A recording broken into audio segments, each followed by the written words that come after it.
En Crimée, les affiches pour le référendum fleurissent avec des messages parfois surprenants. Choisir le fascisme et sa croix gammée assimilée à la Nouvelle-Ukraine ou choisir la Russie. Autant dire qu'avant le scrutin de dimanche, on ne fait pas dans la nuance.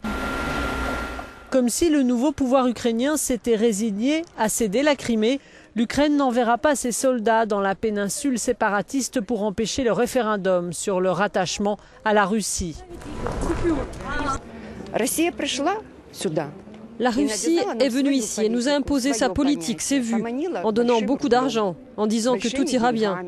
Mais est-ce que tout va bien en Russie ? Avec la Russie, c'est l'assurance de plus de stabilité. Vous avez vu tous ces problèmes dans les rues de Kiev ?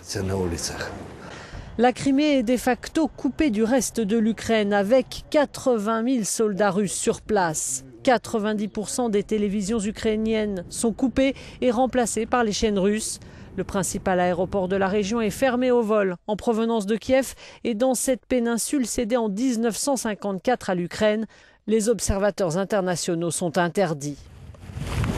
En mer Noire, des exercices conjoints entre Américains, Bulgares et Roumains ont commencé, comme un signe envoyé aux Russes pour qu'ils n'aillent pas plus loin dans leurs envies d'annexion. Certains redoutent que l'est de l'Ukraine russophone devienne la prochaine cible de Moscou.